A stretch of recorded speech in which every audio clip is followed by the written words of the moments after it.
சொல்ற அன்புடன் வர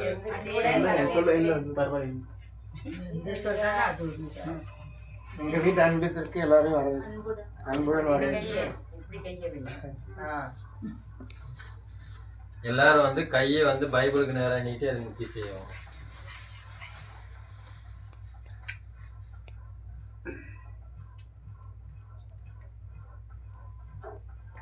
தொடக்க பாடல். ஓ பரிசுத்த ஆவியே, என் ஆன்மாவின் ஆன்மாவே, உம்மை ஆராதனை செய்கின்றேன். இறைவா ஆராதனை செய்கின்றேன். எம்மை ஒளிர செய்து வழிகாட்டும் ஒரு வருமூட்டி எம்மை தேற்றும். என் கடமை என்னவென்று காட்டும். அதை கருத்தாய் புரிந்திட தோன்றும். என்ன நேர்ந்தாலும் நன்றி ஸ்துதி கூறி பணிவேன் என் இறைவா. உந்தன் திருவுள்ளபடி எம்மை நடத்தும். ஓ பரிசுத்த ஆவியே, என் ஆன்மாவின் ஆன்மாவே, உம்மை ஆராதனை செய்கின்றேன். இறைவா ஆராதனை செய்கின்றேன். எங்கள் மத்தியில் வாரும் இயேசுவே, எங்கள் மத்தியில் வாரும் இயேசுவே, எங்கள் மீட்புக்காக விண்ணகத்திலிருந்து இறங்கி வந்தவரே, எங்கள் மத்தியில் வாரும் இயேசுவே, எங்களிடம் நம்பிக்கை கொள்ளும் எவரும் என்றும் சாக மாட்டார் என்றவரே, எங்கள் மத்தியில் வாரும் இயேசுவே, நானே வாழ்வு தரும் உணவு என்றவரே, எங்கள் மத்தியில் வாரும் இயேசுவே, எங்களுக்கு ஜெபிக்க கற்றுக் கொடுத்த இயேசுவே, எங்கள் மத்தியில் வாரும் இயேசுவே, பாவிகளை தேடி வந்த எங்கள் ஆண்டவரே, எங்கள் மத்தியில் வாரும் இயேசுவே, பிதாவே உம்மை போற்றுகிறோம். பிதாவே உம்மை போற்றுகிறோம். நானே கடவுளாகிய ஆண்டவர் என்றவரே, பிதாவே உம்மை போற்றுகிறோம். உம்மையின் கடவுளாகிய என் தந்தையே, பிதாவே உம்மை போற்றுகிறோம். உடன்படிக்கையின் தந்தையே, பிதாவே உம்மை போற்றுகிறோம். மிகுந்த இரக்கமுள்ள தந்தையே, பிதாவே உம்மை போற்றுகிறோம். இஸ்ரவேல் மக்களின் அரசே, பிதாவே உம்மை போற்றுகிறோம். வாசகம். லூக்கா 16 இறைவார்த்தை 1 முதல் 13. இயேசு தம் சீடருக்கு கூறியது: செல்வர் ஒருவருக்கு வீட்டு பொறுப்பாளர் ஒருவர் இருந்தார். அவர் தம் தலைவரின் உடைமைகளை பாழாக்கியதாக அவர் மீது பழி சுமத்தப்பட்டது.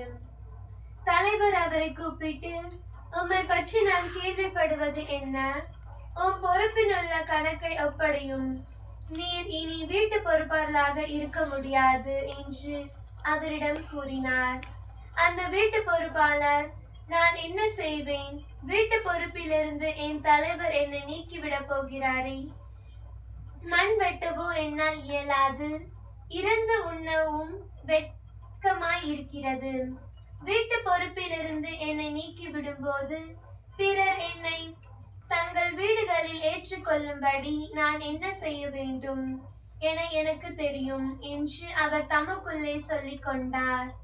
பின்பு அவர் தம் தலைவரிடம் கடன்பட்டவர்களை ஒருவருக்கொருவராக வரவழைத்து, முதலாவது வந்தவரிடம், நீர் என் தலைவரிடம் எவ்வளவு கடன்பட்டிருக்கிறீர் என்று கேட்டார். அதற்கு அவர் 100 குடம் எண்ணெய் என்றார். வீட்டு பொறுப்பாளர் அவரிடம், இதோ உம் கடன் சீட்டு, உட்கார்ந்து 50 என்று உடனே எழுதும் என்றார். பின்பு அடுத்தவரிடம், நீர் எவ்வளவு கடன் பட்டிருக்கிறீர் என்று கேட்டார். அதற்கு அவர் 100 மூட்டை கோதுமை என்றார். அவர், இதோ உம் கடன் சீட்டு, 80 என்று எழுதும் என்றார். நேர்மையற்ற அந்த வீட்டு பொறுப்பாளர் முன்மதியோடு செயல்பட்டதால் தலைவர் அவரை பாராட்டினார். ஏனெனில் ஒளியின் மக்களை விட இவ்வுலகின் மக்கள் தங்கள் தலைமுறையினத்தில் மிக முன்மதியுள்ளவர்களாய் நடந்து கொள்கிறார்கள். ஆகையால் நான் உங்களுக்கு சொல்கிறேன், நேர்மையற்ற செல்வத்தை கொண்டு உங்களுக்கு நண்பர்களை தேடிக் கொள்ளுங்கள். அது தீரும் பொழுது அவர்கள் உங்களை நிலையான உறைவிடங்களில் ஏற்றுக்கொள்வார்கள். மிகச் சிறியவற்றில் நம்ப தகுந்தவர் பெரியவற்றிலும் நம்ப தகுந்தவராய் இருப்பார். மிகச் சிறியவற்றில் நேர்மையற்றவர் பெரியவற்றிலும் நேர்மையற்றவராய் இருப்பார். நேர்மையற்ற செல்வத்தை கையாளுவதில் நீங்கள் நம்பத்தக்கவராய் இருந்தால் யார் உங்களை நம்பி உண்மை செல்வத்தை ஒப்படைப்பார்? பிறருக்கு உரியவற்றை கையாளுவதில் நீங்கள் நம்பத்தக்கவராய் போனால் உங்களுக்கு உரியவற்றை உங்களுக்கு கொடுப்பவர் யார்? எந்த வீட்டு வேலையாளரும் இரு தலைவர்களுக்கு பணிவிடை செய்ய முடியாது. ஏனெனில் ஒருவரை வெறுத்து மற்றவரிடம் அவர் அன்பு கொள்வார், அல்லது ஒருவரை சார்ந்து கொண்டு மற்றவரை புறக்கணிப்பார். நீங்கள் கடவுளுக்கும் செல்வத்துக்கும் பணிவிடை செய்ய முடியாது. இயேசு தம் சீடர்களுக்கு கூறியது, செல்வர் ஒருவருக்கு வீட்டு பொறுப்பாளர் ஒருவர் இருந்தார். அவர் தம் தலைவரின் உடைமைகளை பாழாக்கியதாக அவர் மீது பழி சுமத்தப்பட்டது. தலைவர் அவரை கூப்பிட்டு, உம்மை பற்றி நான் கேள்விப்படுவது என்ன? உன் பொறுப்பில் உள்ள கணக்கை ஒப்படையும். நீர் இனி வீட்டு பொறுப்பாளராக இருக்க முடியாது என்று அவரிடம் கூறினார். அந்த வீட்டு பொறுப்பாளர், நான் என்ன செய்வேன்? வீட்டு பொறுப்பிலிருந்து என்னை தலைவர் என்னை நீக்கிவிடப் போகிறாரே. மண் வெட்டவோ என்னால் இயலாது, இறந்து உண்ணவும் வெட்கமாயிருக்கிறது. வீட்டு பொறுப்பிலிருந்து என்னை நீக்கிவிடும்போது பிறர் என்னை தங்கள் வீடுகளில் ஏற்றுக்கொள்ளும்படி நான் என்ன செய்ய வேண்டும் என எனக்கு தெரியும் என்று அவர் தமக்குள்ளே சொல்லிக் கொண்டார். பின்பு அவர் தம் தலைவரிடம் கடன்பட்டவர்களை ஒவ்வொருவராக வரவழைத்தார். முதலாவது வந்தவரிடம், நீர் என் தலைவரிடம் எவ்வளவு கடன்பட்டிருக்கிறாய் என்று கேட்டார். அதற்கு அவர் 100 குடம் எண்ணெய் என்றார். வீட்டு பொறுப்பாளர் அவரிடம், இதோ உம் கடன் சீட்டு, உட்கார்ந்து 50 என்று உடனே எழுதும் என்றார். பின்பு அடுத்தவரிடம், நீர் எவ்வளவு கடன்பட்டிருக்கிறாய் என்று கேட்டார். அதற்கு அவர் 100 மூட்டை கோதுமை என்றார். அவர், இதோ உமது கடன் சீட்டு, 80 என்று எழுதும் என்றார். நேர்மையற்ற அந்த வீட்டு பொறுப்பாளர் முன்மதியோடு செயல்பட்டதால் தலைவர் அவரை பாராட்டினார். ஏனெனில் ஒளியின் மக்களை விட இவ்வுலகின் மக்கள் தங்கள் தலைமுறையினிடத்தில் மிக்க முன்மதி உள்ளவர்களாய் நடந்து கொள்கிறார்கள். ஆகையால் நான் உங்களுக்கு சொல்கிறேன், நேர்மையற்ற செல்வத்தை கொண்டு உங்களுக்கு நண்பர்களை தேடிக்கொள்ளுங்கள். அது தீரும் பொழுது அவர்கள் உங்களை நிலையான உறைவிடங்களில் ஏற்றுக்கொள்வார்கள். மிக சிறியவற்றில் நம்பத் தகுந்தவர் பெரியவற்றிலும் நம்பத் தகுந்தவராய் இருப்பார். மிக சிறியவற்றில் நேர்மையற்றவர் பெரியவற்றிலும் நேர்மையற்றவராய் இருப்பார். நேர்மையற்ற செல்வத்தை கையாளுவதில் நீங்கள் நம்பத்தகுந்தவராய் இருந்தால் யார் உங்களை நம்பி உண்மை செல்வத்தை ஒப்படைப்பார்? பிறருக்கு உரியவற்றை கையாளுவதில் நீங்கள் நம்பத்தகுந்தவர்களாய் போனால் உங்களுக்கு உரியவற்றை உங்களுக்கு கொடுப்பவர் யார்? எந்த வீட்டு வேலையாலும் இரு தலைவர்களுக்கு பணிவிடை செய்ய முடியாது. ஏனெனில் ஒருவரை வெறுத்து மற்றவரிடம் அன்பு கொள்வர், அல்லது ஒருவரை சார்ந்து கொண்டு மற்றவற்றை புறக்கணிப்பர். நீங்கள் கடவுளுக்கும் செல்வத்துக்கும் பணிவிடை செய்ய முடியாது. இயேசு தம் சீடருக்கு கூறியது, செல்வர் ஒருவருக்கு வீட்டு பொறுப்பாளர் ஒருவர் இருந்தார். அவர் தம் தலைவரின் உடைமைகளை பாழாக்கியதாக அவர் மீது பழி சுமத்தப்பட்டது. தலைவர் அவரை கூப்பிட்டு, உம்மை பற்றி நான் கேள்விப்படுவது என்ன?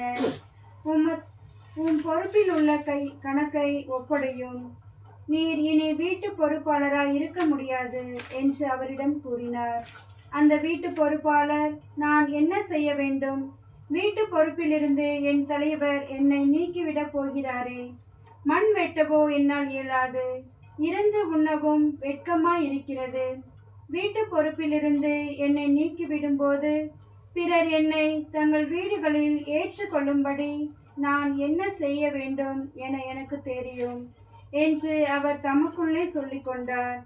பின்பு அவர் தம் தலைவரிடம் கடன் பட்டவர்களை ஒவ்வொருவராக வரவழைத்தார். முதலாவது வந்தவரிடம், நீர் என் தலைவரிடம் எவ்வளவு கடன் பட்டிருக்கிறீர் என்று கேட்டார். அதற்கு அவர், 100 குடம் எண்ணெய் என்றார்.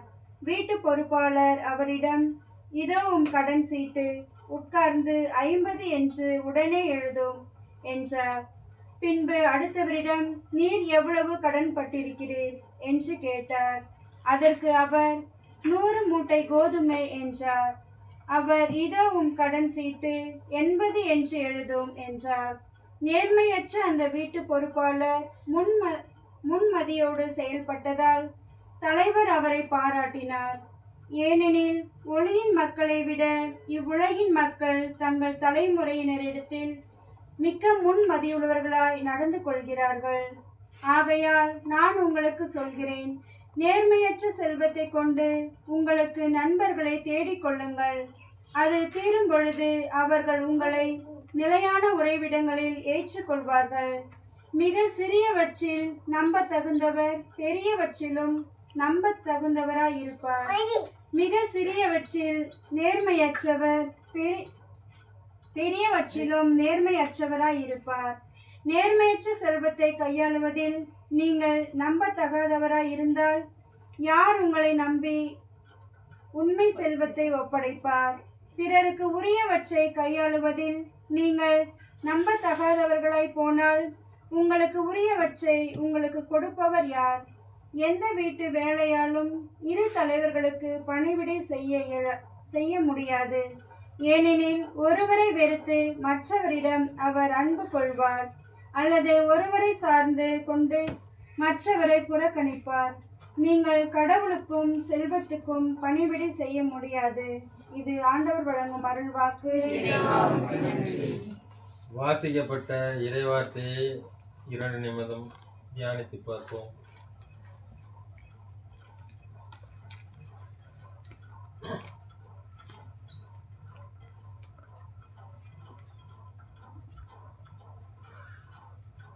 படிக்கப்பட்ட இறைவார்த்தையிலிருந்து உங்களை தொட்ட இறைவார்த்தையை 3 முறை அறிவிக்கவும்.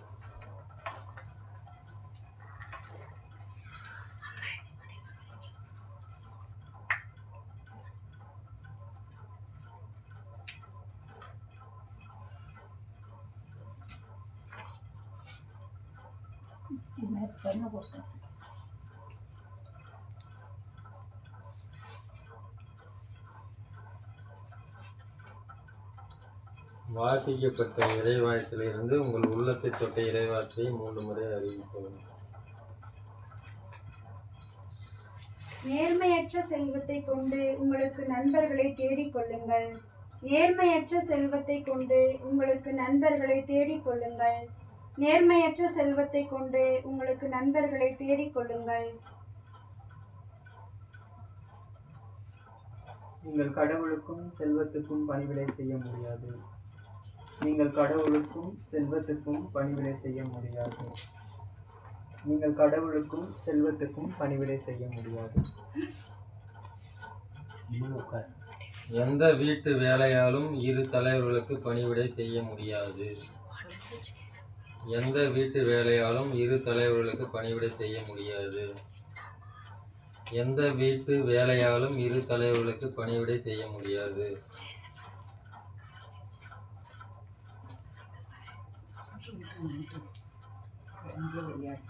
வாழ்க்கை அனுபவ பகிர்வு. உங்களுடைய குடும்பத்தில், உங்களுடைய வீட்டில் உங்களுக்கு இறைவனால் கிடைத்த நன்மைகளை பற்றி எடுத்து கூறவும்.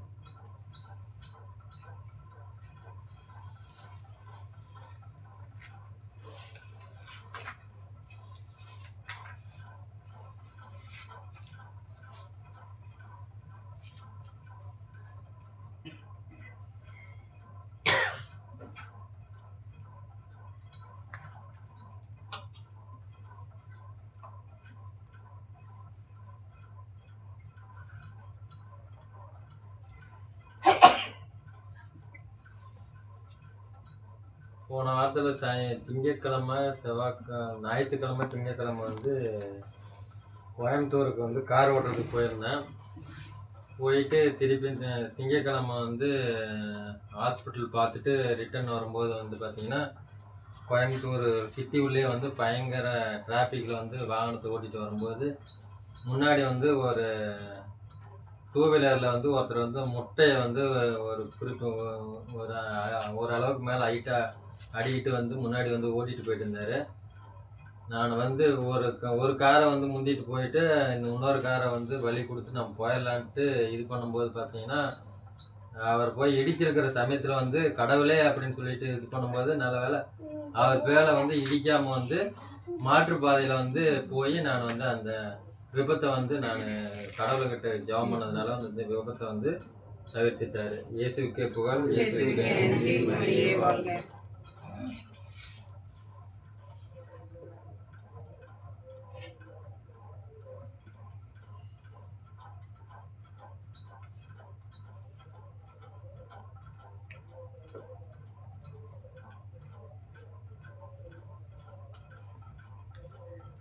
சென்ற வார அறிக்கை, கூட்ட அறிக்கை. சென்ற வாரம் 24/8/2025 ஞாயிற்றுக்கிழமை ஞானப்பிரகாசம் சகாயராணி அவர்களிடத்தில் அன்பியமானது நடைபெற்றது.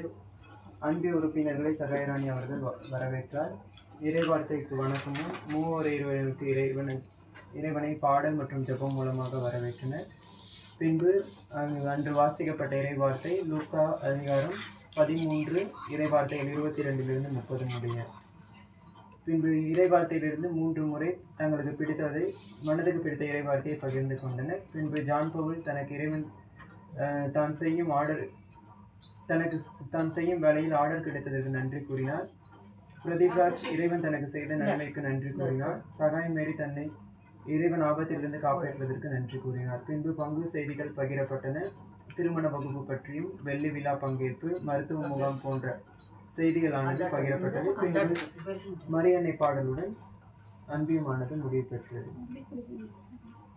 அன்று கிடைத்த ரகசிய காணிக்கை 284 ரூபாய்.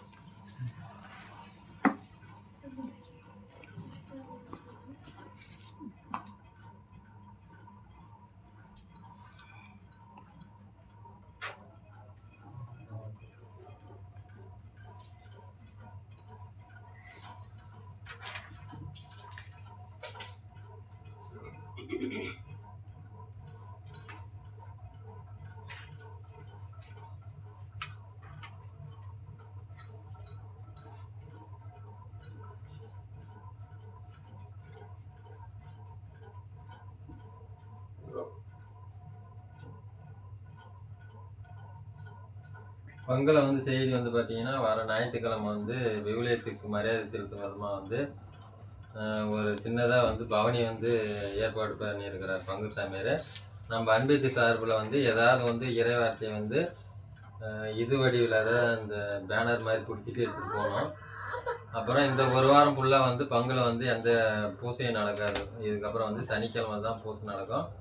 ஏதாவது மாற்று ஏற்பாடு ஏன்னா வந்து தேவையில்லை வந்து ஜெயபிரகாசை வந்து தொடர்பு கொள்ளும் மாதிரி வந்து பங்கு தந்தை சொன்னார். அதுக்கப்புறம் 25வது வருஷத்துக்கு அந்த மார்ச் வந்து பார்த்திங்கன்னா அக்டோபர் மாதம் 26ஆம் தேதி வந்து கிருஷ்ணகிரி டான்பாஸ்கோ ஸ்கூலில் வந்து மாசு இருக்கும் போல இருக்கு. மேற்கொண்ட தகவல் வந்து திரும்ப வந்து பங்கு தந்தை வந்து தெரிவிக்கிறேன் அப்படின்னாரு.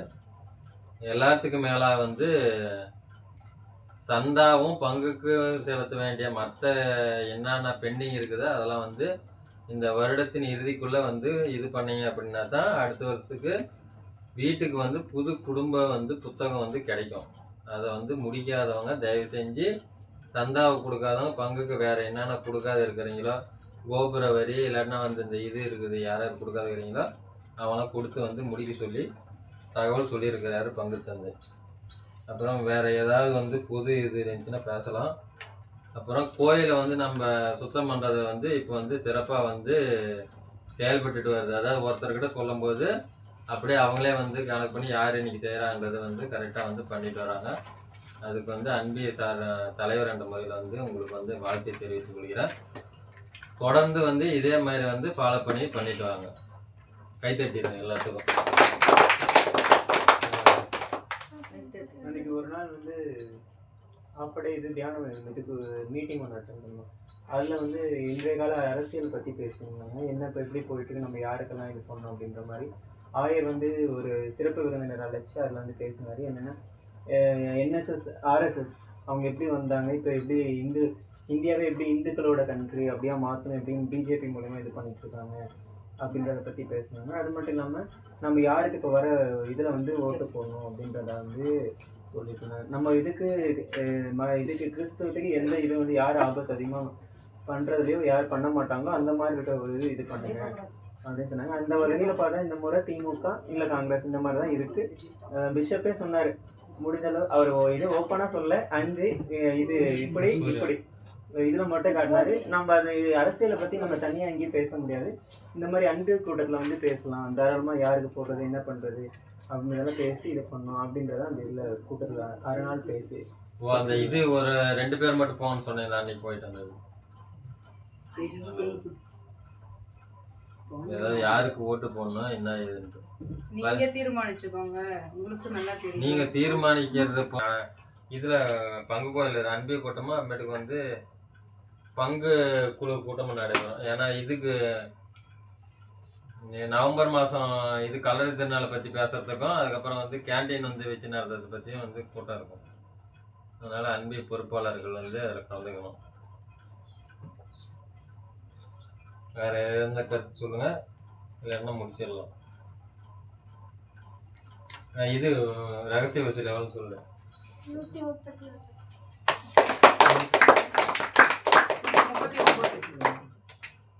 139.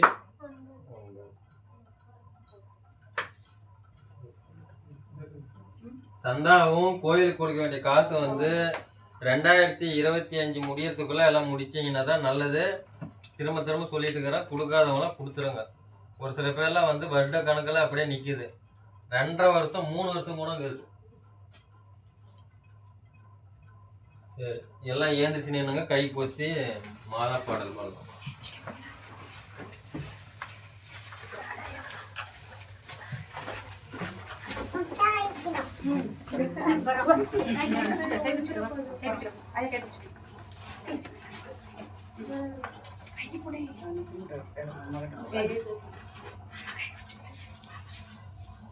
அன்னைக்கு கரம் குவிப்போம், அவள் அன்பை பாடிடுவோம், அவள் அன்பை பாடிடுவோம். அன்னைக்கு கரம் குவிப்போம், கன்னிமையில் இறைவன் உருவெடுத்தார். அந்த முன்னவனின் அன்னை என திகழ்ந்தார். கன்னிமையில் இறைவன் உருவெடுத்தார். அந்த முன்னவனின் அன்னை என திகழ்ந்தார். மனுக்குலம் வாழ்ந்திட பாதை படைத்தார். மனுக்குலம் வாழ்ந்திட பாதை படைத்தார். தினம் அவள் புகழினை பாடிடுவோம், அன்னைக்கு கரம் குவிப்போம். பிதா சுதன் பரிசுத்தாவியின் பேராலே ஆமென்.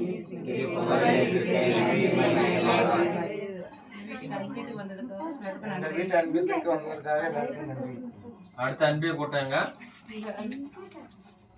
நம்ம வீட்டுல தோனியம்